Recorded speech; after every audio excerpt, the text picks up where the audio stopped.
Dicen que volver antes de tiempo de un viaje de negocios trae mala suerte. Yo no lo creía, hasta que crucé el umbral de mi casa y desde la cocina no llegó una risa alegre, sino el llanto lastimero de mi esposa. Allí, sentado a la mesa, estaba mi consuegro. Me quedé paralizado con la bolsa de regalos en las manos, sintiendo cómo se derrumbaba mi vida. Pero entonces no podía imaginar que la salvación de mi familia vendría de donde nadie esperaba, del cubo de basura de la niñera despedida. Buenas, permítanme presentarme. Me llamo Alejandro Marcos, un simple capataz de taller. 60 años viví honestamente, sin molestar a nadie, criando a mi hijo. Siempre respondí por mis palabras y creí que la verdad es un material tan sólido como el acero. Pero la vida, resulta, sabe doblarnos de maneras que ninguna prensa podría lograr. Antes de cruzar el umbral de esa cocina y contarles cómo ocurrió todo, escriban en los comentarios desde dónde me escuchan, de qué ciudad o pueblo. Me será más fácil saber que mi voz llega a personas de verdad. Esas sucias y caras botas de piel de cocodrilo en mi entrada las habría reconocido entre mil. Estaban sobre el felpudo con descaro, como si fueran las dueñas del lugar, aplastando no solo las fibras, sino toda mi tranquilidad. Me quedé con las llaves en la mano, sintiendo cómo la alegría del regreso se vaciaba de mí como el agua de un cubo agujereado. La puerta de la cocina estaba entornada, y de allí llegaba un sonido más aterrador que cualquier estruendo de las máquinas de mi taller. El llanto suave y ahogado de mi esposa Carmen. «Por favor, no. Don Ernesto, nos iremos, solo no le haga nada». Su voz temblaba y se quebraba como una cuerda tensa. La bolsa de regalos que había arrastrado desde el otro extremo del país se escurrió de mis dedos entumecidos y cayó al suelo con un golpe sordo. Algo tintineó dentro, pero me daba igual. Respiré hondo intentando calmar el temblor de mis manos y entré en la cocina. La imagen que se abrió ante mis ojos sigue presente todavía hoy. Basta con cerrar los párpados. Mi Carmen, pequeña y encorvada, estaba sentada en un taburete con el rostro entre las manos y frente a ella, sin siquiera quitarse el abrigo de cachemir, se había repantigado Ernesto, mi consuegro, dueño de una cadena de clínicas privadas y hombre que hacía tiempo había decidido que nuestra ciudad le pertenecía por derecho del más fuerte. Miraba a Carmen con aburrimiento despectivo, como si fuera una mosca molesta. Al verme, ni se inmutó. Solo la comisura de su boca se tensó en una sonrisa fría. «Ah, ya llegaste», soltó sin cambiar de postura. «Mejor, así no habrá que explicar las cosas dos veces». Lo miraba y sentía cómo dentro de mí se alzaba una ola caliente y pesada de furia. Ese hombre nunca había sido bienvenido en nuestra casa, pero ahora emanaba una amenaza directa. «¿Qué pasa aquí, Ernesto?», pregunté esforzándome porque mi voz sonara firme, aunque el corazón me golpeaba en la garganta. «¿Por qué llora mi esposa?». Ernesto sacó lentamente, con toda la parsimonia del mundo, una pitillera dorada del bolsillo.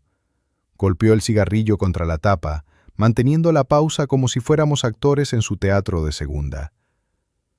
«Escucha bien, Alejandro», dijo al fin, levantando hacia mí sus ojos acuosos y vacíos. «Tu hijo Antonio esta mañana perdió completamente los papeles. Irrumpió en casa de mi hija Elena, tiró a la seguridad, asustó al niño, intentó llevarse a pequeño Pablito a la fuerza. Vaya héroe que nos salió». Las palabras caían en el silencio de la cocina como piedras pesadas. Sentí que la sangre se me iba del rostro. Antonio, mi Antonio, que no mataría una mosca. Un chico bueno y tranquilo que ni siquiera sabía levantar la voz. «Es mentira», exhaló. «Antonio no pudo atacar a nadie. Solo quería ver a su hijo». Elena no los dejaba verse desde hacía 3 meses. «Eso se lo cuentas al juez», me cortó Ernesto encendiendo el mechero. «Ahora está en el centro de detención. El cargo es grave. Agresión, lesiones corporales, intento de secuestro de menor. Puedo hacerle caer 5 años. Y créeme, lo haré. Tengo los contactos, ya lo sabes». Carmen volvió a sollozar, y ese sonido me resonó en el corazón como un golpe. Miré al consuegro y comprendí. No estaba farolando. Para gente como él, el destino ajeno es simple moneda de cambio. No le costaría nada arruinar la vida de mi hijo por simple capricho o para demostrar su poder. En la habitación se cernió un silencio espeso y pegajoso, roto solo por el tic-tac del reloj de pared. El tiempo pareció ralentizarse, estigándose en una tortura interminable. «¿Qué quieres?», pregunté sintiendo el ardor en la garganta. «No has venido solo a traer noticias». Ernesto soltó una bocanada de humo hacia el techo y frunció el gesto mirando nuestra modesta cocina. El viejo mueble, las cortinas de flores, las fotografías en las paredes. Todo lo que Carmen y yo habíamos labrado durante años, todo lo que era nuestro hogar, para él era señal de miseria. «Le doy una oportunidad», dijo con pereza, como si nos estuviera haciendo un enorme favor.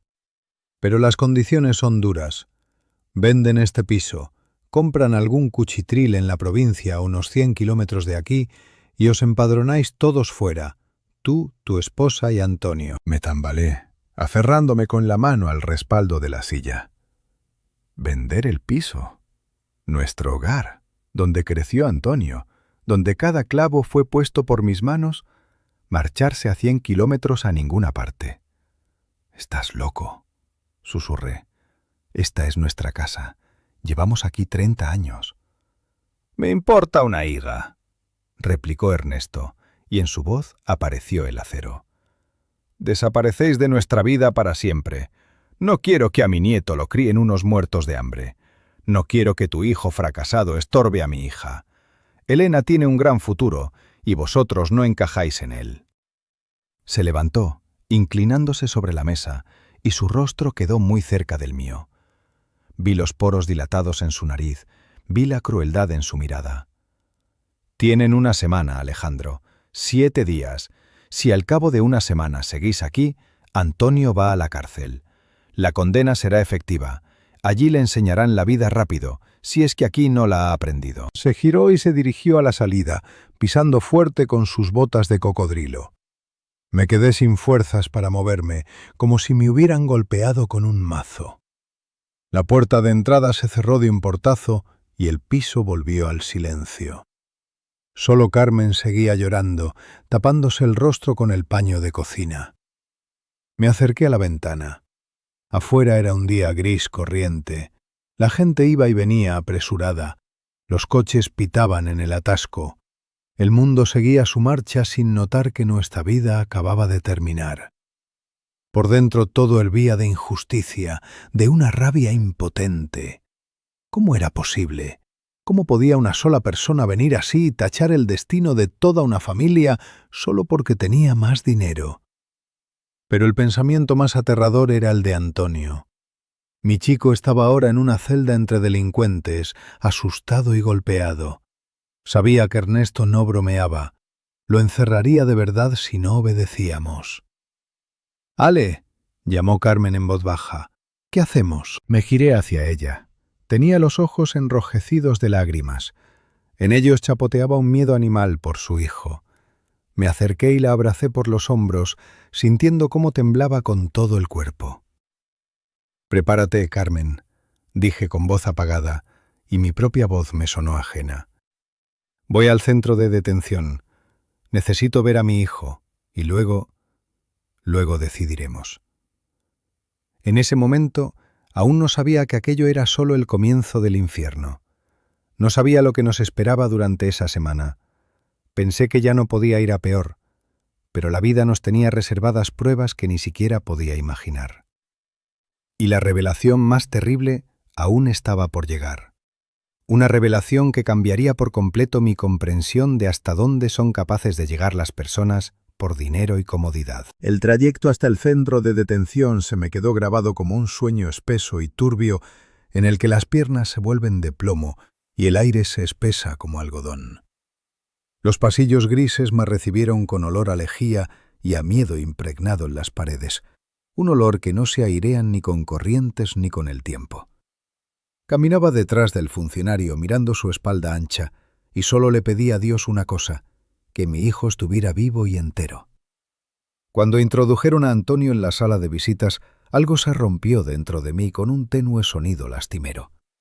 Mi chico, mi bondadoso y siempre sonriente Toñín, parecía haber pasado por una trituradora.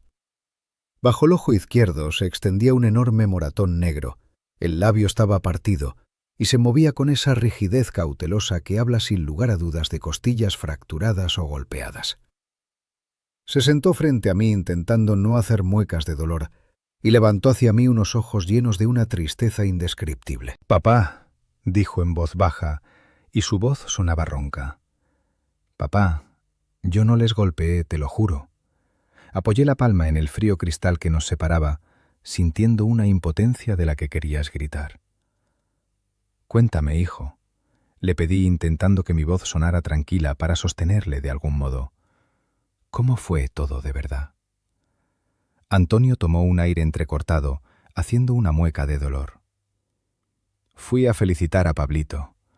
Era su cumpleaños, 5 años.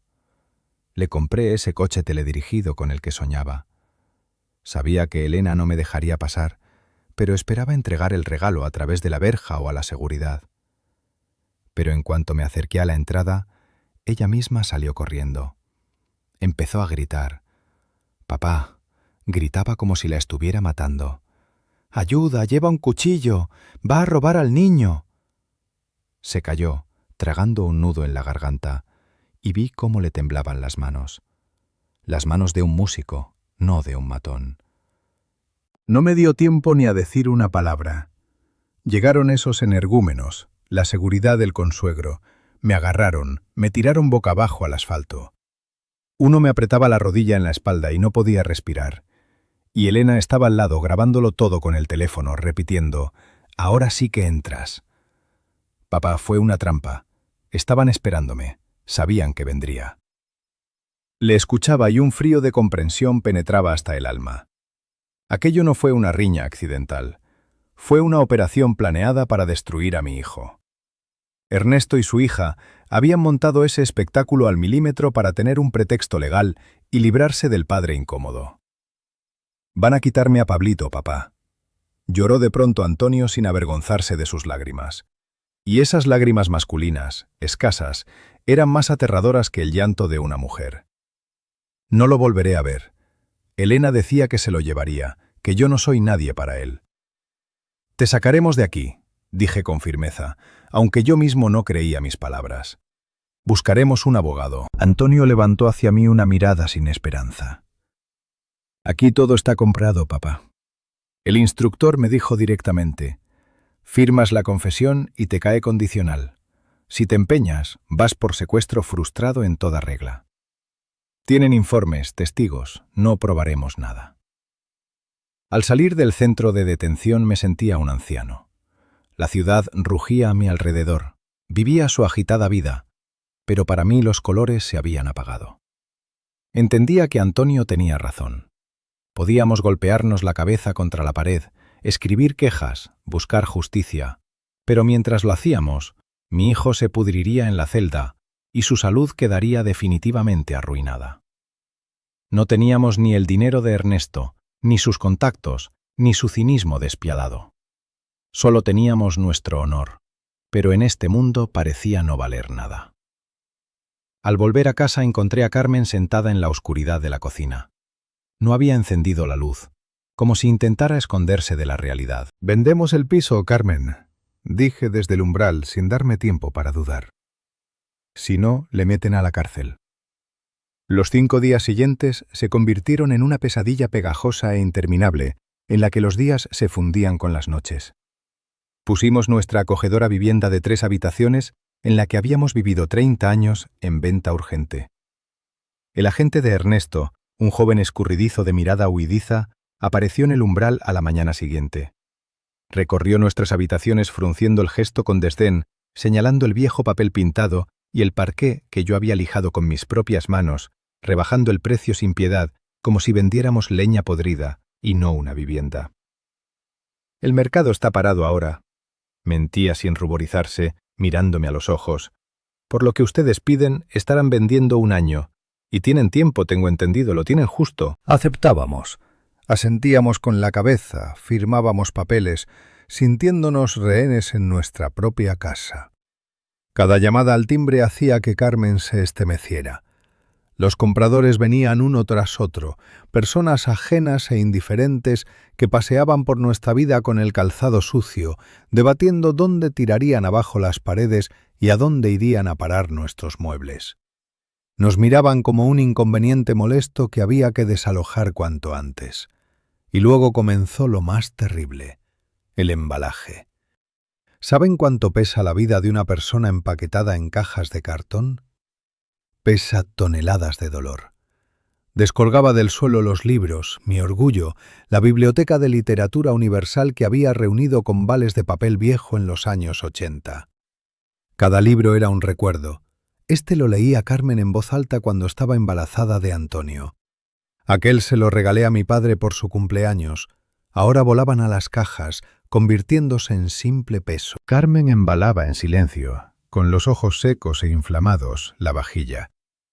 Los jarrones de cristal que solo sacábamos en las fiestas, el viejo servicio con la taza desportillada de la que le gustaba beber al pequeño Pablito.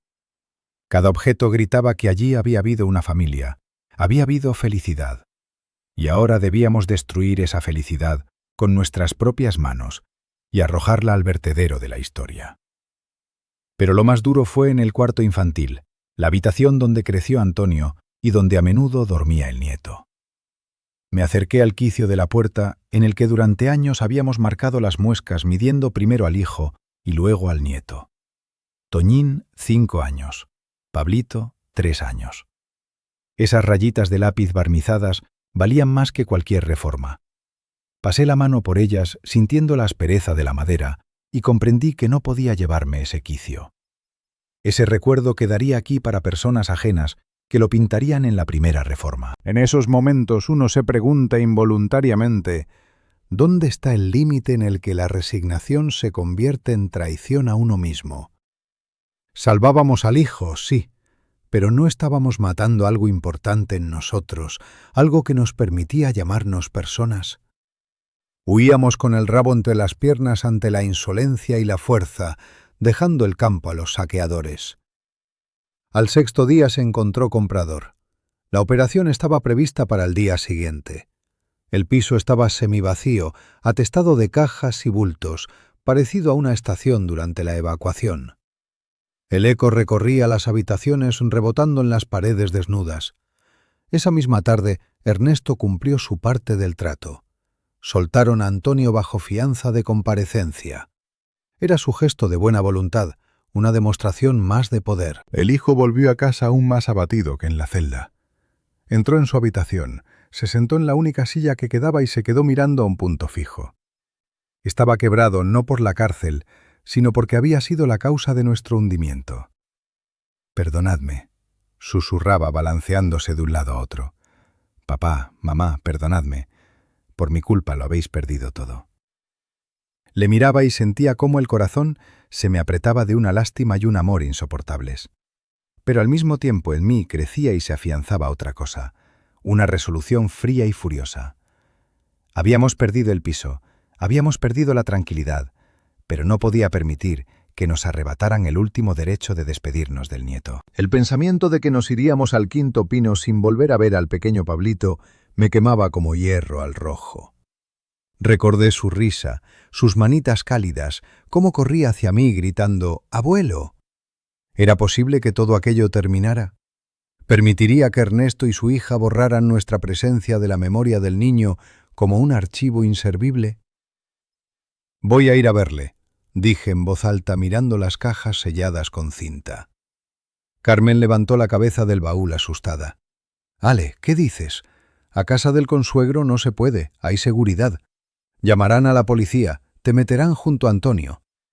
«No voy a su casa», respondí sintiendo cómo en mi cabeza maduraba un plan. Era la última brizna de paja a la que podía agarrarme. «Voy a ir a ver a la niñera, a Luisa. Es una mujer sencilla y buena. Quiere a Pablito. Quizá acepte entregarle el regalo». Saqué del bolsillo el caballito de madera que había tallado yo mismo durante el viaje. Un pequeño juguete liso que olía a tilo y aceite de linaza. Había puesto el alma entera tallando cada rizo de la crin, imaginando la alegría del nieto. Cogí el abrigo y salí a la tarde otoñal. El viento me arrojaba hojas mojadas a la cara, pero no sentía el frío. Aún no sabía que esa visita a la niñera sería la piedra que haría desmoronarse toda la avalancha de mentiras construida por mi consuegro. Iba a pedir algo pequeño y encontré lo que podía cambiarlo todo. El barrio donde vivía la niñera Luisa me recibió con hileras monótonas de idénticos bloques de 5 plantas, entre los que se apretaban melancólicos chopos sin hojas.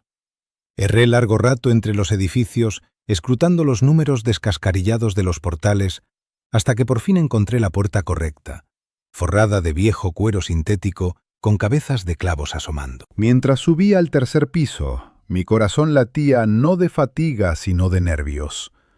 Sujetaba con fuerza en el bolsillo el caballito de madera, notando sus flancos lisos. No era solo un trozo de madera, era mi último vínculo con el nieto, mi mensaje para él. El abuelo te recuerda, el abuelo te quiere, el abuelo no te ha abandonado. Esperaba que Luisa, mujer compasiva y sencilla, me comprendería y no me negaría cosa tan pequeña. Pulsé el timbre y escuché cómo al otro lado de la puerta resonaba un trino estridente. Durante un buen rato nadie abrió y ya empezaba a pensar que había hecho el camino en balde. Pero luego tras la cerradura se escuchó un arrastrar de pies pesado. La puerta se entreabrió con la cadena puesta y en la rendija apareció el rostro lloroso e hinchado de Luisa. «¿Quién es?», preguntó con voz apagada y acatarrada, entornando los ojos en la penumbra del portal. «Luisa, soy yo, Alejandro Marcos», dije suavemente intentando sonreír con la mayor dulzura posible. «El abuelo de Pablito. Abra, por favor, solo un momento». Sus ojos se abrieron de asombro. Trastabilló con la cadena y la puerta se abrió de par en par. Ante mí estaba no aquella mujer pulcra y siempre arreglada en uniforme que yo estaba acostumbrado a ver en casa del consuegro, sino una persona profundamente desgraciada y aplastada, con una bata desteñida. «Alejandro», dijo desconcertada, alisándose el pelo revuelto. «Dios mío, ¿cómo ha llegado hasta aquí? ¿Qué ha pasado? Pase, pase enseguida, no se quede en el rellano». Crucé el umbral de su diminuta y pobremente amueblada pero limpia entrada. Allí olía a medicamentos, a valeriana y a algo más, agriamente inquietante. «Perdone la intromisión, Luisa», empecé sintiéndome incómodo por mi irrupción. «Nos marchamos para siempre. Así han resultado las cosas. Solo quería pedirle un favor». Saqué del bolsillo el juguete y se lo tendí. «Es para Pablito, lo tallé yo mismo.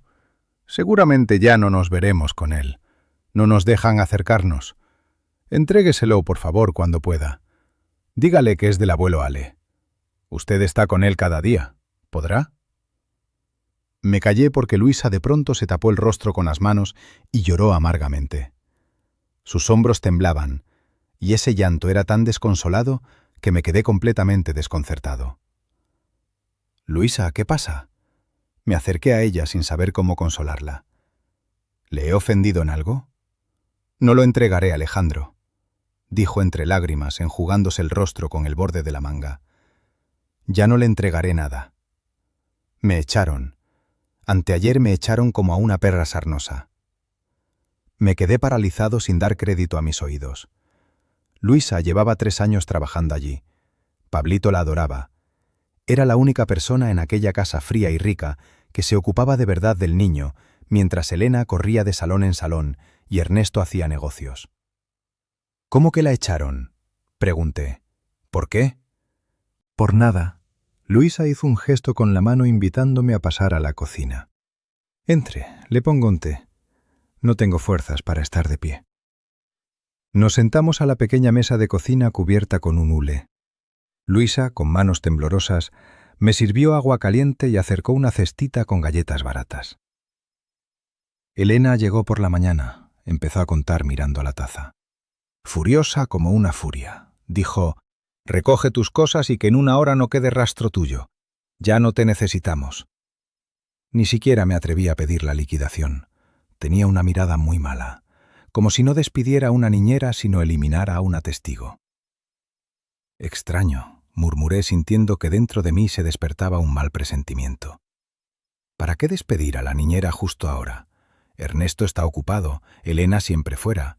¿Quién va a cuidar a Pablito? Luisa levantó hacia mí los ojos, y en ellos vi no solo ofensa, sino verdadero miedo. Bajó la voz, aunque estábamos solos en el piso, y se inclinó hacia mí sobre la mesa. Eso mismo pensaba yo, Alejandro. Pero luego, mire usted, yo no quería escuchar, que es pecado, pero cuando te echan a la calle sin un céntimo, quieras que no aguzas el oído. Hizo una pausa, como si estuviera decidiendo si revelar una verdad terrible. Elena se marcha, Alejandro, a Estados Unidos. Tiene allí un novio, un americano rico llamado Michael.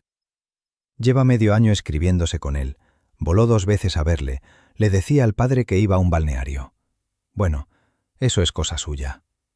Me encogí de hombros, aunque por dentro se me revolvía el estómago. Que se vaya, ¿qué nos importa a nosotros? Es que no he entendido. Luisa me agarró del brazo y sus dedos estaban helados. Lo peor no es eso. La escuché hablar por teléfono con una amiga mientras yo recogía mis cosas. Dejó la puerta del dormitorio entornada. Gritaba: «Papá cree que me llevo al niño. Le he dicho que volamos juntos, pero dejaré a Pablito con él el día de la salida, directamente en el aeropuerto, o le dejaré una nota. Le diré que le recogeré más tarde, cuando me instale». Sentí que se me erizaba el pelo de la nuca. «¿Qué significa le dejaré?», pregunté sintiendo que se me helaban los pies. ¿Quiere abandonar a su hijo? Exactamente abandonar, susurró Luisa con ardor. Eso dijo. ¿Para qué quiero allí esa carga? A Michael no le gustan los niños. Es de esos child free o como los llaman. Necesita una mujer libre, no una mamá con cría. Si llego con el niño me echará. Planeaba irse sola, Alejandro, y dejar al niño con su consuegro. Me quedé sentado aturdido por aquella información. El cerebro se negaba a creerlo. Claro que sabía que Elena era egoísta, la niña mimada de su padre, pero traicionar así a su propio hijo por un hombre y una vida bonita al otro lado del océano. Son solo palabras, Luisa, dije inseguro. Quizá solo estaba hablando, quizá no lo entendió bien. Pero no se puede hacer eso con una persona viva, con su propio hijo. Luisa sacudió la cabeza con una sonrisa amarga de mujer que había visto demasiada maldad en la vida. Yo también lo pensé. Al principio no lo creí. Pero luego, cuando sacaba la basura de su habitación, encontré esto. Se levantó, se acercó al viejo aparador y sacó de debajo de una pila de ropa una hoja de papel doblada en 4, arrugada. La alisó sobre la mesa ante mí. Mire. Me puse las gafas y examiné el texto. Era la impresión de una reserva electrónica de billete de avión. Vuelo Madrid-Nueva York. Fecha de salida, el número de mañana, a las 18:00. Recorrí con los ojos la línea de pasajeros. Un apellido, un billete. Lo releí esperando encontrar un error, pero no lo había. Un solo pasajero. Me sacudió como una descarga eléctrica. El puzzle encajó con una claridad aterradora. Ernesto, mi poderoso consuegro, destruye mi familia, nos echa de la ciudad, nos roba el piso, amenaza con meter a mi hijo en la cárcel. ¿Y todo eso para qué? Para despejar el camino a la feliz vida de su hija con el nieto. Probablemente soñaba con volar a visitarlos a Miami, con enorgullecerse de los logros del nieto en un colegio americano. Creía que salvaba a su hija de los pobretones, pero en realidad era un gatito ciego.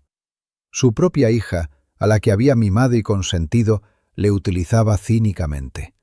Planeaba dejarle el niño a él, a un hombre de negocios de 60 años ocupadísimo, que tiene un amante joven, clínicas, reuniones y ningún deseo de cambiar pañales ni curar catarros infantiles. «Vuela sola», susurré, y la voz se me quebró. ¿Y Pablito? ¿Pablito se queda aquí? Con el abuelo que no lo necesita, se hizo eco Luisa, y las lágrimas volvieron a rodar por sus mejillas. Ya conoce usted a Ernesto. Quiere al nieto como a un cuadro, como a un estatus. Aquí mi heredero. Pero ocuparse de él no le alcanza la paciencia para 5 minutos. Lo meterá en un internado, Alejandro. En uno de lujo y cerrado, pero en un internado. En cuanto Elena se vaya, El niño quedará huérfano con los padres y abuelos vivos. Miraba esa hoja de papel arrugada y dentro de mí bullía una rabia como jamás había sentido en la vida. No era la impotente cólera que me ahogó en el despacho del instructor, no. Era una rabia fría y calculada de hombre al que han puesto un arma en las manos. Ese papel lo cambiaba todo, absolutamente todo. Ernesto creía que era el amo de la situación, el titiritero que tiraba de los hilos, pero no sabía que el hilo principal había sido cortado. Él nos expulsaba a nosotros, los parientes de sangre de Pablito, los únicos dispuestos a dar la vida por él, para quedarse solo con un niño que sería para él un lastre. «Gracias, Luisa», dije levantándome y doblando cuidadosamente la hoja. La guardé en el bolsillo interior de la chaqueta, cerca del corazón, junto al pasaporte. «Ni se imagina lo que acaba de hacer». «¿Qué he hecho yo?», suspiró ella. «Es que el corazón me duele por el chiquillo. Se perderá sin amor, Alejandro. Lo aplastarán en ese palacio dorado». «No se perderá», dije con firmeza. Por primera vez en esa semana sentí cómo se me enderezaba la espalda, cómo volvían las fuerzas a mis manos. «No lo permitiré». Salí de casa de Luisa a la oscuridad de la tarde novembrina. La lluvia había arreciado, las gotas heladas me golpeaban en el rostro, pero no las sentía. En mi cabeza, hacía una hora vacía de pena, resonaba un plan claro y preciso. En el bolsillo llevaba una bomba capaz de reducir a astillas el mundo engreído de mi consuegro. ¿Han sentido alguna vez cómo la desesperación se convierte en esperanza? Es una sensación extraña. Como si estuvieras cayendo al abismo, pero de pronto te agarraras a una raíz. Las manos en carne viva, los músculos a punto de desgarrarse, pero te sostienes. Estás vivo y puedes escalar hacia arriba. Caminaba hacia la parada del autobús y pensaba, ironía del destino. Nosotros, los pobretones, resultamos ser los únicos que quieren a ese niño por lo que es, no como equipaje o trofeo. Y mañana me toca demostrarle eso al hombre que solo cree en el dinero. La única pregunta era, ¿tendría valor para ir a verle? Porque si me equivocaba, si Ernesto conocía los planes de su hija y los aprobaba, aunque era difícil dado su vanidad excesiva para ser niñero, ese papel no me serviría de nada. Entonces Antonio iría a la cárcel seguro, pero no tenía elección. Palpé en el bolsillo el caballito de madera. Por ese caballo, para que Pablito lo tomara algún día entre sus manos, estaba dispuesto a pasar por cualquier cosa, incluso por la guerra contra el dueño de la ciudad. Esa noche no pegué ojo. Yacía en la oscuridad escuchando la respiración entrecortada y pesada de Carmen, apretando el puño con tanta fuerza que las uñas se me clavaban en la palma. La hoja arrugada con la reserva del billete de avión, escondida en el bolsillo de la chaqueta colgada en la silla, me parecía un carbón al rojo vivo. Me quemaba incluso a distancia, sin dejarme olvidar que la mañana siguiente sería nuestra salvación o nuestra ruina definitiva. Decidí no decirle nada ni a mi mujer ni a mi hijo. Carmen no sabe disimular, lo tiene todo escrito en la cara. Si se enterara de la verdad, o nos traicionaría con su nerviosismo, o peor aún, intentaría disuadirme, temiendo que empeorara las cosas. ¿Y Antonio? Antonio estaba en un estado tal que cualquier chispa de esperanza podría simplemente quemarlo si esa esperanza no se cumplía. Tenía que cargar con esa cruz solo hasta el momento en que se descubrieran las cartas. La mañana del 7º día llegó con un amanecer gris y sin alegría que apenas se abría paso por las ventanas sucias de nuestra ya casi exvivienda. Nos sentamos en la cocina por última vez, apurando el té en tazas dispares. Todo lo demás estaba empaquetado. El eco de nuestras voces recorría las paredes vacías haciendo que cada palabra sonara antinatural y forzada. «El coche llega en media hora», dijo Antonio en voz apagada mirando por la ventana. Estaba pálido. Bajo los ojos le habían caído sombras negras y parecía un fantasma más que una persona viva. Le miraba y pensaba, «Aguanta, hijo, aguanta un poco más. Quizá hoy te devolvamos no solo la libertad, sino también el honor». El trayecto al notario se me quedó grabado en fragmentos, como fotogramas de una vieja película gastada. Ahí bajamos por la escalera y por última vez paso la mano por la barandilla. Ahí subimos al taxi y el conductor, un chico alegre, intenta hacer chistes sobre el tiempo sin darse cuenta de que lleva gente al cadalso. Ahí parpadean por la ventanilla las calles conocidas, las tiendas, los jardincillos que debemos abandonar para siempre. La notaría estaba en el centro, en un nuevo edificio de cristal que relucía al sol como un iceberg. Nosotros, yo con mi viejo traje de etiqueta, Carmen con el abrigo que llevaba ya 10 años y Antonio encorvado, éramos aquí elementos extraños, suciedad arrastrada por casualidad a un quirófano estéril. En la sala de espera ya aguardaban. La secretaria de peinado impecable, sin mirarnos siquiera a los ojos, señaló con la cabeza hacia una pesada puerta de roble macizo. «Pasen, les están esperando. Ya están todos reunidos». Palpé en el bolsillo interior de la chaqueta la apreciada hoja, respiré hondo como antes de un salto al agua helada y empujé el primero la pesada puerta. El despacho del notario era enorme y estaba decorado con esa opresiva suntuosidad destinada a mostrar al visitante cuál es su lugar. Detrás de una larga mesa de caoba oscura estaba sentado el propio notario, hombre gordo e importante con reloj de oro.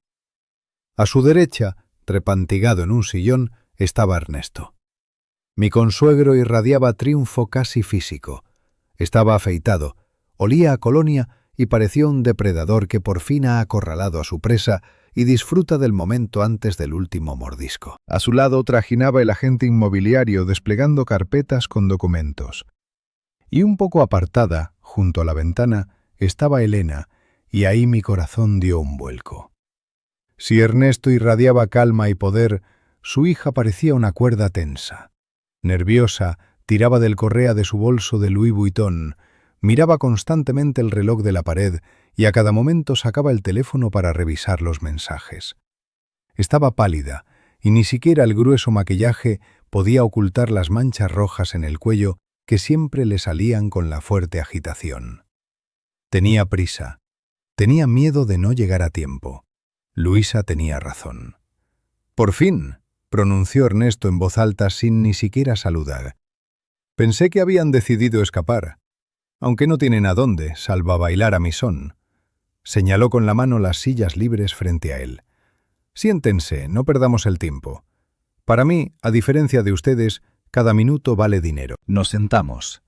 Carmen se hundió en la silla bajando la cabeza. Antonio miraba la mesa sin atreverse a levantar los ojos hacia quien le había arruinado la vida. Yo, en cambio, me senté erguido, puse las manos sobre la mesa y sostuví la mirada de Ernesto. En sus ojos solo veía frío desprecio y aburrimiento. Ni siquiera dudaba de su victoria. El notario carraspeó y comenzó a leer el procedimiento estándar enumerando documentos, condiciones de la operación, obligaciones de las partes. Su voz monótona resultaba soporífera, pero dentro de mí todo vibraba de tensión. Esperaba el momento. Tenía que elegir el segundo perfecto para el golpe. De este modo, los vendedores se obligan a desalojar la vivienda en el plazo de 24 horas y a darse de baja en el padrón, tronaba el notario. Asimismo, el demandante, don Ernesto Vargas, se obliga a retirar la denuncia ante la policía por el hecho de la agresión. Ernesto golpeó con impaciencia los dedos sobre la mesa. «Vamos más rápido, Borja. Ya conocen las condiciones. ¿Dónde hay que firmar?» El agente inmobiliario me tendió a mí y a Carmen un grueso fajo de papeles. «Aquí, aquí y aquí». Su dedo señalaba rápidamente las marcas. «Contrato de compraventa, recibo de la recepción de fondos, compromisos de desalojo». Cogí el bolígrafo. El cuerpo metálico me enfriaba los dedos. En la sala se cernió el silencio, roto solo por el tic-tac del reloj y la respiración pesada de Elena, que se había acercado a la mesa y estaba parada detrás de su padre. «Firma, Alejandro», me apremió Ernesto, y en su voz sonó la amenaza. «No pongas a prueba mi paciencia. Antonio ya salió barato». Sostenía el bolígrafo sobre el papel. 1 segundo. 2. 3. En ese momento el tiempo se detuvo para mí. Comprendía que ahora cometería un acto que o nos salvaría o nos destruiría definitivamente. Si me equivocaba, si el documento era falso o Ernesto estaba al tanto de los planes de su hija, estaría enviando a mi hijo a la cárcel con mis propias manos. No tendría una segunda oportunidad. Me lo jugaba todo. La libertad de Antonio, nuestra última vivienda, el futuro de toda la familia. Miré a Antonio, su espalda encorvada, las manos temblorosas de Carmen, y luego trasladé la mirada a Elena, que por enésima vez miraba nerviosamente la pantalla del teléfono. Lentamente dejé el bolígrafo sobre la mesa. El sonido del plástico contra la madera resonó en el silencio como un disparo. Ernesto frunció el ceño. Sus cejas se alzaron. «¿Por qué te has parado? ¿El bolígrafo no escribe?» «Escribe», respondí con calma, y me sorprendió lo firme que sonaba mi voz. «Solo quiero aclarar algo antes de que nos separemos para siempre». «¿Qué más?», exhaló Elena con irritación. «Papá, diles que tenemos prisa». Giré la cabeza hacia ella y la miré directamente a los ojos, por primera vez en todo ese tiempo. «¿A qué tienes prisa, Elena?», pregunté en voz baja pero clara. «Al avión, vuelo de las 18». El efecto fue inmediato. Elena se estremeció como si le hubieran dado una descarga eléctrica. Se puso pálida como la tiza. Casi se le escapa el bolso y su mano fue involuntariamente al cuello. «¿Cómo sabe usted?», empezó y se calló, mirando asustada de reojo a su padre. Ernesto, que aún no entendía lo que estaba pasando, frunció el ceño todavía más. Trasladó la mirada de mí a su hija y vuelta a mí. «Sí, vuela», gruñó empezando a perder la paciencia. «Vuela a una vida nueva, lejos de vuestro pantano. ¿A ti qué más te da? Firma, te digo». Pero yo ya no le miraba a él. No apartaba la vista de Elena observando cómo el miedo iba llenando sus ojos. «Claro, a una vida nueva», continué sin elevar la voz. «Miami, sí, ciudad bonita, océano, palmeras. Solo me tortura una pregunta, Ernesto. ¿Cuándo va ella a llevarse a Pablito? ¿En un mes? ¿En un año? ¿O nunca?» «¿Qué estás diciendo?» Ernesto se levantó parcialmente apoyando los puños en la mesa. Su rostro empezaba a ponerse rojo de ira. «Van juntos enseguida, ¿verdad?», me reí, y esa risa era amarga. «Pues vuestra niñera, Luisa, decía otra cosa. Decía que el nuevo americano de Elena no soporta a los niños, y que el niño no tiene visado ni pasaporte». Elena retrocedió hacia la puerta, le temblaban los labios. «Es un disparate», susurró. «Papá, no le escuches, está loco. Está ganando tiempo a propósito». «Puede que sea un simple obrero, Ernesto», dije desabrochando lentamente el botón de la chaqueta. «Pero sé leer». Saqué del bolsillo aquella hoja arrugada, la desplegué y la deposité en silencio sobre la brillante superficie de la mesa justo delante de las narices del consuegro. «Aquí está su reserva, Ernesto. Míralo bien. Un pasajero, Elena Vargas. Fecha, hoy. Clase, business. Y el niño no aparece en el billete». En el despacho se cernió un silencio muerto y vibrante. Parecía que incluso el aire se había vuelto denso. Ernesto se quedó inmóvil. Su mirada, llena de furia, cayó sobre la hoja de papel. Lentamente, muy lentamente bajó los ojos y empezó a leer. Vi cómo cambiaba su cara. Primero perplejidad, luego comprensión, y finalmente un terrible vacío negro que aparece en un hombre cuando se derrumba su mundo. La sonrisa desapareció de su rostro, como si la hubieran borrado con un trapo. Lentamente, como a cámara lenta, levantó la cabeza y se volvió hacia su hija. Y esa mirada era más aterradora que cualquier amenaza. «¿Elena?», preguntó en voz baja, y ese susurro hizo que a todos los presentes se les pusiera la piel de gallina. «¿De qué habla? ¿Dónde está el pasaporte de Pablito?». Ahora todo dependía de ella, de su respuesta y de lo que haría Ernesto.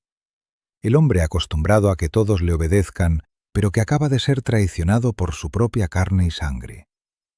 En el despacho del notario reinaba tal silencio que yo oía el zumbido de una mosca golpeándose contra el grueso cristal panorámico, al otro lado del cual hervía la vida callejera. Elena, un minuto antes altiva y segura de sí misma, ahora parecía un animal acorralado. Se balanceaba de un pie al otro. Sus tacones golpeaban el parqué con un taconeo nervioso. Comprendía que su plan perfecto, en el que ella se marchaba a una vida bonita y los problemas quedaban aquí, al otro lado del océano, acababa de agrietarse de un modo enorme. «Papá», empezó, y su voz traicioneramente vaciló quebrándose en falsete. «Papá, no es lo que parece. Es temporal. Es que allí hay complicaciones con el visado de Pablito. Ya sabes cómo son los americanos.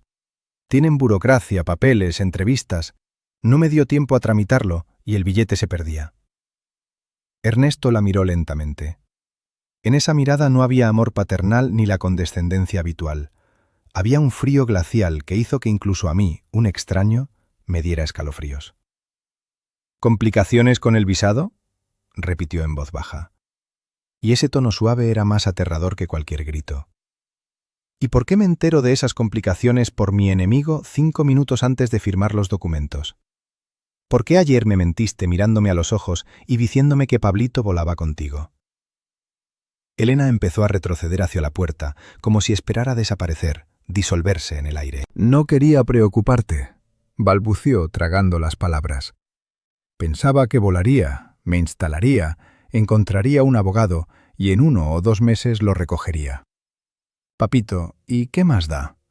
Tú quieres al nieto. Vivirá contigo una temporadita. Tienes una casa enorme, servicio.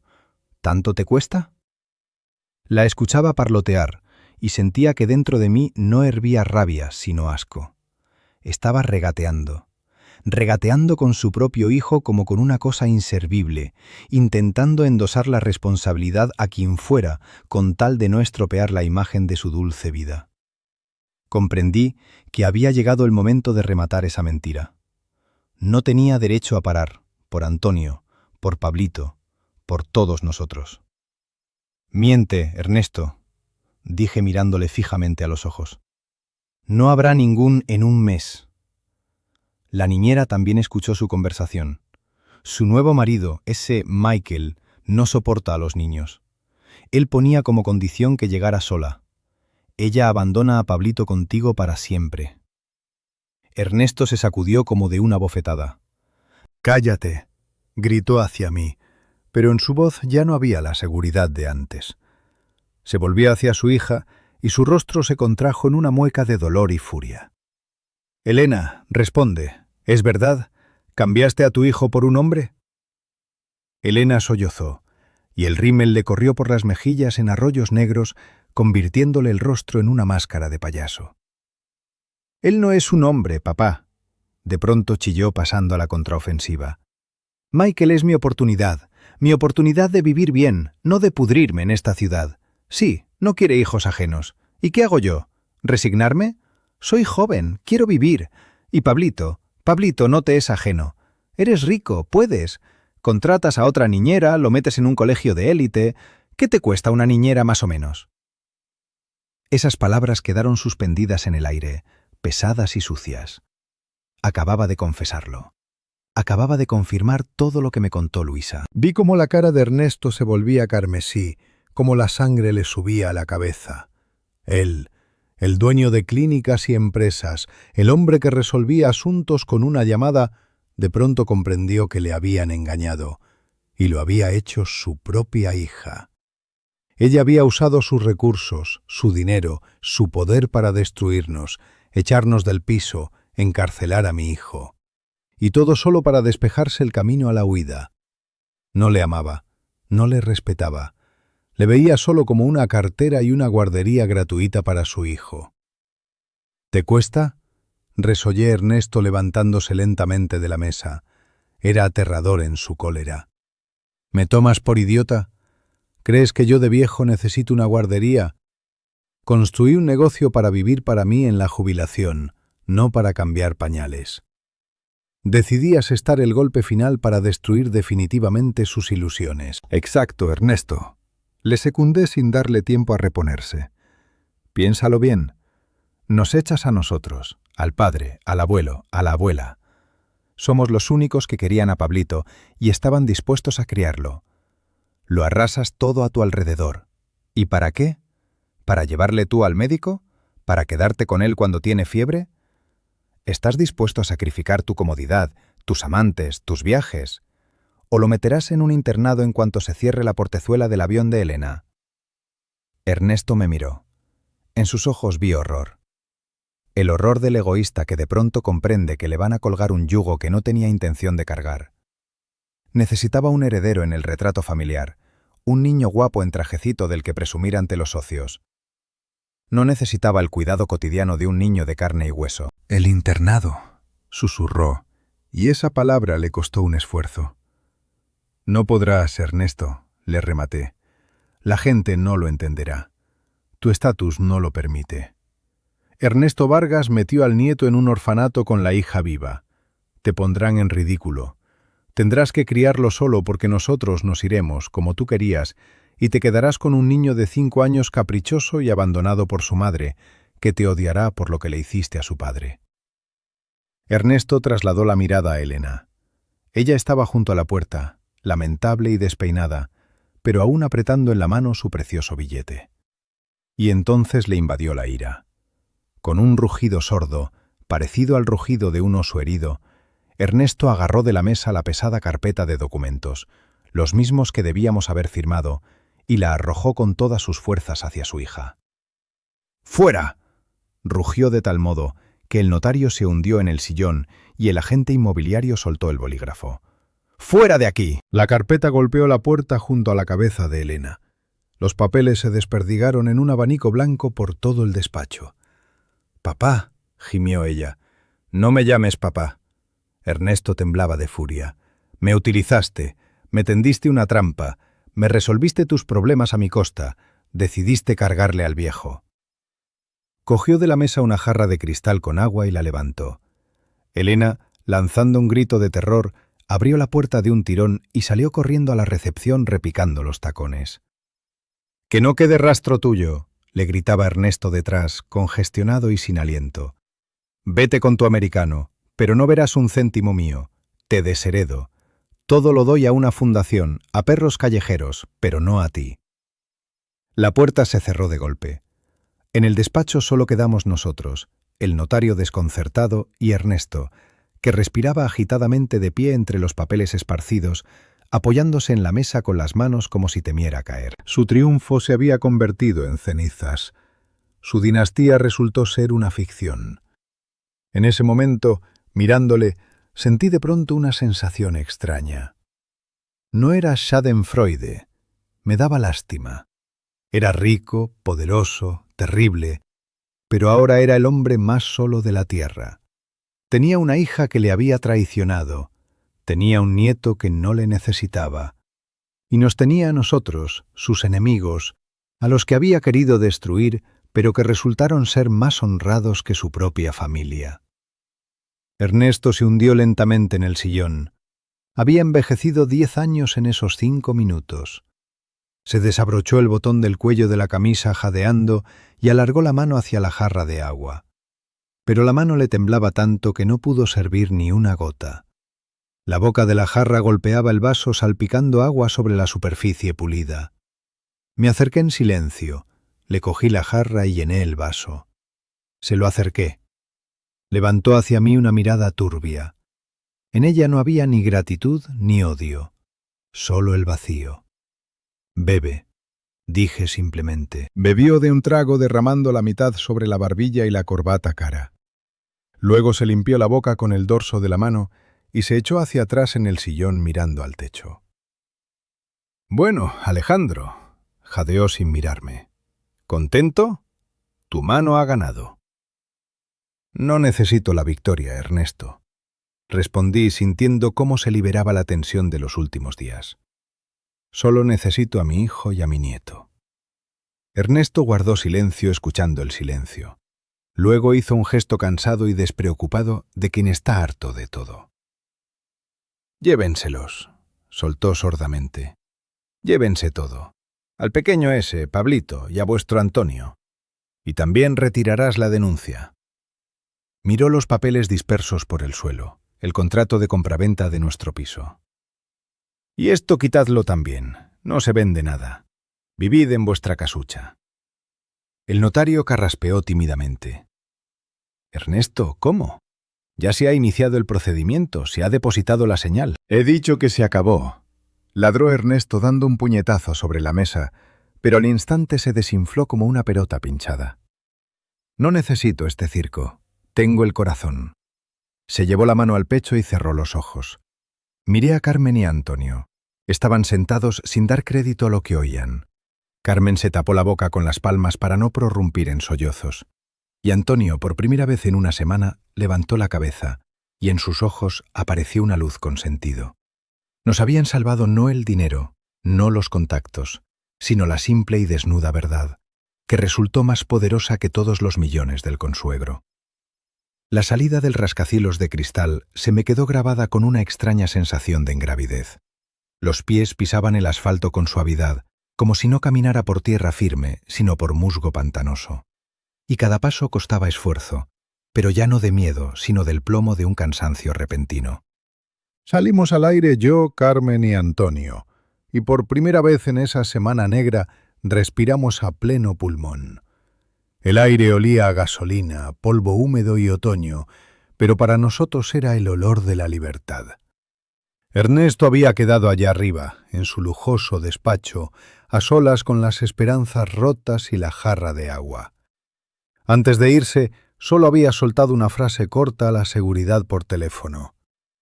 «Dejarles pasar, que cojan al niño». Ni siquiera nos miró al despedirnos. En ese momento recordaba una barca hinchable desinflada. La grandeza había desaparecido. Solo quedaba una envoltura fofa y sombría. «Ale», Carmen me tomó del brazo y noté cómo temblaba. «Es verdad. Hemos ganado». «Es verdad, Carmen», respondí cubriéndole la mano con la mía. «Vamos a por Pablito». El camino a la finca del consuegro a las afueras, a esa fortaleza tras un muro de 3 metros que antes procurábamos esquivar, ahora parecía el camino a casa. Antonio iba en el asiento delantero del taxi y yo veía por el espejo retrovisor cómo cambiaba su cara. Aquel chico acorralado y quebrado, que una hora antes estaba dispuesto a ir a la cárcel, iba desapareciendo. Sus hombros se enderezaban, los ojos recobraban el brillo. Tenía un objetivo, su hijo. La seguridad en la entrada, acostumbrada a mirarnos como a sirvientes, esta vez abrió en silencio las puertas. Evidentemente la orden del amo había sido categórica. Recorrimos la calzada impecablemente empedrada junto a los setos podados y la fuente ya apagada para el invierno. Esa casa siempre me parecía un museo, fría, bonita y absolutamente sin vida. Allí no se podía correr, no se podía gritar, no se podía ser niño. Nos abrió la puerta el ama de llaves, una mujer con ojos asustados. Evidentemente no entendía qué estaba pasando. La señora había salido disparada al aeropuerto con las maletas. El señor había quedado en la notaría y en el umbral estaban los pobres parientes a los que estaba mandado no dejar pasar. «¿Dónde está Pablito?», preguntó Antonio. No pedía permiso, exigía. Su voz vibraba de tensión. «En la sala de juegos, en el segundo piso», balbuceó la mujer echándose atrás. «Está solo allí. Elena dijo que no la molestaran mientras hacía las maletas y lo encerró allí desde por la mañana». Antonio se lanzó escaleras de mármol arriba, saltando los escalones de 2 en 2. Carmen y yo, sin aliento, fuimos tras él. Nunca olvidaré esa escena. Una enorme habitación atestada de juguetes caros, coches eléctricos, construcciones del tamaño de una persona, una maqueta de tren, todo lo que Ernesto usaba para comprar el afecto del nieto. Y en medio de toda esa riqueza de plástico, sobre la alfombra, acurrucado como un ovillo, yacía un niño pequeño. Abrazaba un oso de peluche y lloraba en silencio, en seco, mirando a la pared. «Pablito», exhaló Antonio cayendo de rodillas ante él. El niño se estremeció, giró la cabeza y en sus ojos se encendió tal incredulidad, tal esperanza, que se me oprimió el corazón. «¡Papá!», gritó, soltando el osito, y se arrojó hacia su padre. Se abrazaron. Antonio apretó al hijo contra sí con tanta fuerza como si quisiera fundirlo en él, protegerle con su cuerpo de todo el mundo. Hundió el rostro en el pequeño hombro y vi cómo se sacudía su espalda. Los hombres no lloran, mienten. Los hombres lloran cuando recuperan la vida que intentaron robarles. Carmen y yo nos quedamos en el umbral sin atrevernos a romper ese momento. Los miraba y pensaba en la fragilidad de nuestro mundo. Una sola firma, una sola decisión equivocada, una sola cobardía, y ese momento no habría existido. El niño habría quedado en ese mausoleo dorado esperando que le ingresaran en un internado, y su padre se habría pudrido entre rejas. «Vamos, hijo», dijo Antonio levantándose y tomando a Pablito en brazos. No le soltaba ni un segundo. «Nos vamos a casa, con el abuelo y la abuela». «¿Y mamá?», preguntó Pablito en voz baja, mirándoles con ojos serios, demasiado serios para su edad. «Mamá se fue en avión y no me llevó». En la habitación se cernió el silencio. ¿Cómo explicar a un niño de 5 años que su madre eligió la playa y los cócteles en vez de él? ¿Cómo decir que le traicionó sin siquiera despedirse? «Mamá se fue de viaje de trabajo», mintió Antonio, y le agradecí esa mentira. La verdad, Pablito la sabrá luego, cuando sea mayor. Ahora no necesita saber que fue una carga. Pero nosotros ya siempre estaremos juntos. Salimos de casa de Ernesto sin llevarnos nada salvo al niño y una bolsa con su ropa más imprescindible. Todos esos juguetes caros, los gadgets, la ropa de marca, todo quedó allí, en el Museo de la Soledad. No lo necesitábamos. Llevábamos el tesoro principal. El camino de vuelta fue silencioso. Pablito se durmió en los brazos de su padre, agotado por las emociones. Carmen le acariciaba la cabeza susurrando oraciones y yo miraba por la ventanilla las luces de la ciudad vespertina, sintiendo cómo dentro de mí se aflojaba lentamente el resorte que había estado a punto de reventar durante esos 7 días. Llegamos a nuestro piso cuando ya había oscurecido. Al cruzar el umbral nos detuvimos. El pasillo estaba lleno de cajas. Las paredes estaban desnudas. Habíamos quitado todas las fotos preparándonos para la venta. El piso parecía ajeno, saqueado, como después de una incursión. Pero eran nuestras paredes, nuestro suelo, nuestro olor.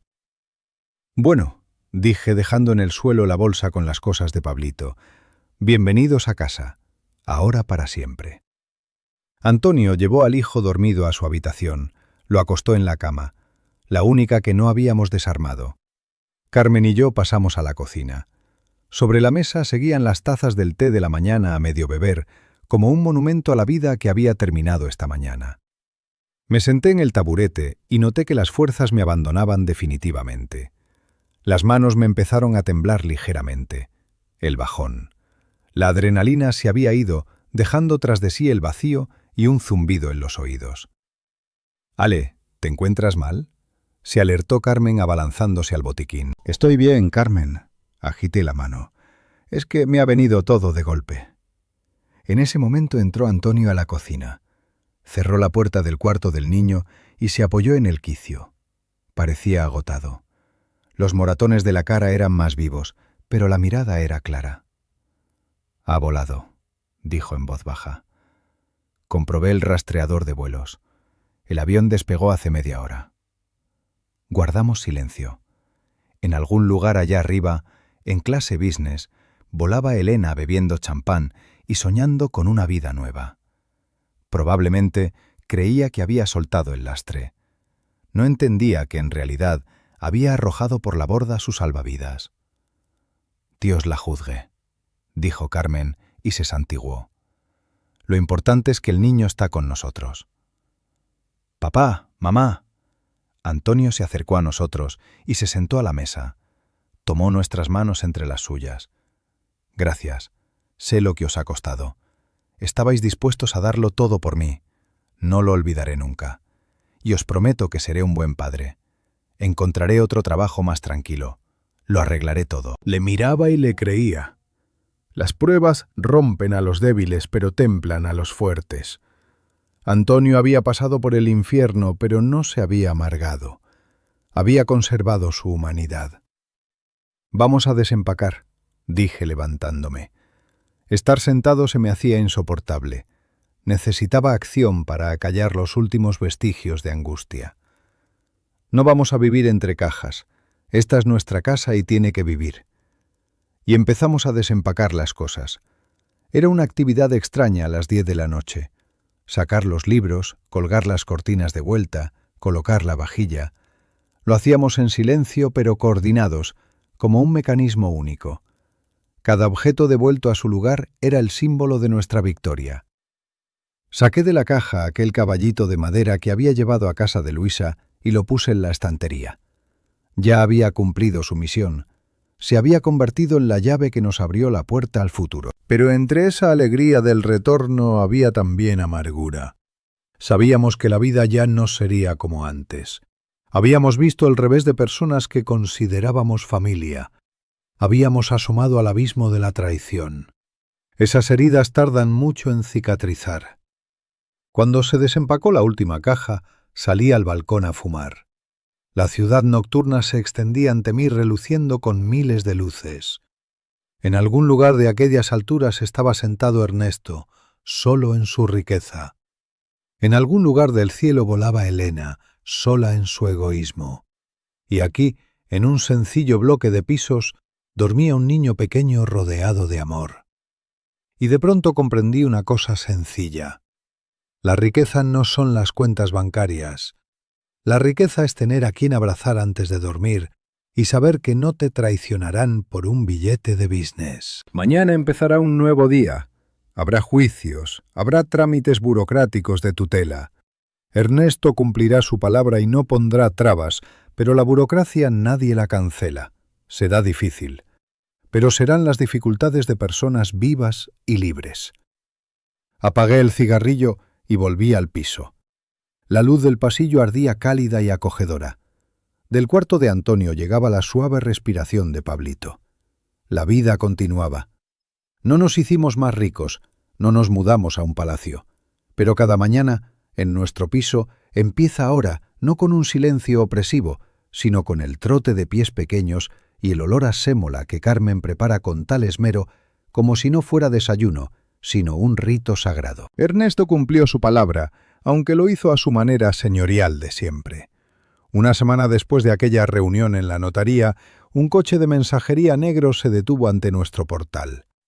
Un conductor silencioso me entregó un sobre grueso en el que estaban los documentos con el retiro de la denuncia, confirmando que no tenía reclamaciones contra Antonio. Ni nota, ni llamada, ni intento de saber cómo estaba su nieto. Como si hubiera cortado esa parte de su vida con un escalpelo quirúrgico y la hubiera arrojado al cubo de residuos médicos. Oí por conocidos comunes que ahora casi no aparece por las clínicas. Dicen que se queda en su enorme finca a las afueras, que ha despedido a la mitad del servicio y que bebe sin parar. No me da lástima, pero a veces, mirando la silla vacía en la cabecera de la mesa, pienso en lo aterrador que debe ser quedarse solo en una jaula de oro, sabiendo que tú mismo has forjado los barrotes. Tanto miedo le tenía a los pobretones que al final resultó ser el más pobre de todos, pobre de espíritu, privado de la riqueza principal. Elena dio señales de vida solo una vez. No fue ni siquiera un mensaje, sino una publicación en redes sociales que me enseñó Antonio. En la foto ella, morena y sonriente, sentada con un cóctel frente a un océano de color turquesa. El pie decía, nueva vida, nuevos horizontes, más feliz que nunca. Ni una palabra sobre el hijo que abandonó como una maleta vieja. Antonio miró esa foto, guardó silencio un minuto y luego pulsó tranquilamente el botón de bloquear. «Para Pablito no hay mamá en Miami», dijo entonces con firmeza. Y comprendí que había pasado esa página definitivamente. Para Pablito hay familia aquí. Por cierto, encontramos a Luisa, la niñera que nos salvó con su confesión. Ahora trabaja en una guardería cerca de nuestra casa. A instalarse allí le ayudaron mis viejos contactos sindicales. A menudo viene a tomar el té con rosquillas y Pablito se le cuelga del cuello. Cosa curiosa, una mujer ajena de sangre resultó para el niño más cercana que su propia madre y su abuelo. La vida a veces baraja las cartas de un modo tan caprichoso que te quedas sin palabras. Antonio encontró trabajo en un taller mecánico. No es un trabajo de prestigio, no tiene oficina con aire acondicionado y tiene las manos siempre manchadas de grasa. Pero llega a casa vivo. Sonríe, juega con su hijo, le construye castillos de bloques y en sus ojos ya no hay aquella expresión acorralada que me perseguía en las pesadillas. Vivimos con sencillez, contando los céntimos hasta la nómina como medio país, pero en nuestra casa hay calor. Ayer por la tarde estaba sentado en el salón contemplando una escena idílica. Carmen leía un cuento al nieto y Antonio reparaba un cochecito roto. Les miraba y pensaba en el precio que habíamos pagado por esa tranquilidad. Pasamos por la humillación, por el miedo a la cárcel, por la traición. Envejecimos en esa semana 10 años. Pero si me ofrecieran volver atrás y rehacer todo, elegir una vejez tranquila a cambio de la conciencia, volvería a elegir ese infierno. Porque hay cosas que no se miden en dinero ni en metros cuadrados. Me acerqué a la estantería donde está aquel caballito de madera. Ahora tiene algunos arañazos. Pablito juega con él cada día prefiriéndolo a los robots caros. Pasé un dedo por su flanco liso y recordé la cara de Ernesto en el momento en que supo la verdad. Perdió no porque tuviera menos dinero. Perdió porque consideraba a las personas un recurso. Creía que a todos se les puede comprar, asustar o quebrar. Pero olvidó que el amor no tiene precio y el honor no tiene fecha de caducidad. A menudo pensamos que los poderosos de este mundo son los que tienen el poder y el capital. Les tememos, les adulamos, les dejamos dictarnos las condiciones. Pero mi historia me mostró que son colosos con pies de barro. Su fuerza se sostiene en nuestro miedo. Basta con dejar de temer, basta con recordar quién eres, y sus castillos de naipes se desmoronan de un solo soplo de verdad. Ahora, mirando atrás, comprendo que no solo salvamos a Pablito, nos salvamos a nosotros mismos. Si entonces hubiéramos cedido, si hubiéramos firmado esos papeles y nos hubiéramos marchado, habríamos vivido el resto de nuestros días con la sensación de ser traidores. Comeríamos, beberíamos, dormiríamos, pero por dentro estaríamos muertos. Y ahora estamos vivos. Nos duele la espalda, nos sube la tensión, nos falta dinero para la reforma, pero somos personas vivas que pueden mirarse a los ojos sin vergüenza. Antonio a veces me pregunta, «Papá, ¿qué le diremos a Pablito cuando crezca? ¿Sobre el abuelo? ¿Sobre la mamá?» Yo respondo, «Le diremos la verdad, pero no ahora. Ahora solo necesita saber una cosa, que le quieren. Que no es un error, no es una carga, no es un instrumento de manipulación, que es lo más preciado que tenemos. Y saben, creo que de él saldrá un hombre de verdad. No el heredero de un imperio, no un egoísta que va pisando cabezas, sino un hombre. De esos que nunca abandona a los suyos, de los que saben el valor de una palabra, porque lo ve cada día en nuestros actos, en nuestros ojos, en nuestras manos callosas que siempre están dispuestas a sostenerle. Fuera ya oscurecido del todo. La ciudad ha encendido sus luces, millones de ventanas, detrás de cada una de las cuales hay su propio destino, su propio drama, su propia guerra. Sé que entre los que escuchan mi historia hay quienes ahora están ante una elección difícil, a quienes las circunstancias, las deudas o los familiares poderosos han arrinconado. Les parece que no hay salida, que hay que ceder, resignarse, entregar lo último por una paz ilusoria. No crean a esa voz del miedo. Soy un simple capataz de taller. Y les digo, siempre hay salida, mientras se tengan a ustedes mismos y a su familia. No tengan miedo de luchar por lo que consideran justo. No permitan que nadie, por muy dueños de sus vidas que se crean, pisotee su dignidad. La verdad es pesada, incómoda, a veces muy amarga, pero siempre es más fuerte que la mentira, y siempre vence, aunque para ello haya que pasar por el fuego. Miro al nieto dormido y comprendo. Mi vida no ha sido en vano. No construí un imperio, no gané millones, los periódicos no escribirán mi nombre, pero conservé mi estirpe. No dejé que se quebrara, no dejé que se disolviera en la traición. Y ese es mi mayor logro. Gracias por estar conmigo en estos momentos difíciles, por escuchar mi confesión. Me siento más aliviado, como si me hubiera quitado una piedra pesada del alma. He vivido una vida larga y he comprendido una cosa sencilla. Ningún dinero sustituye el calor de unas manos queridas. Por favor, encuentren hoy un momento, dejen todo a un lado y simplemente abracen a sus seres queridos mientras están aquí. Y por último, quiero hacerles una pregunta que no me deja en paz. Pienso a menudo en el futuro y en el perdón. ¿Creen que los vínculos de sangre son razón incondicional para perdonar?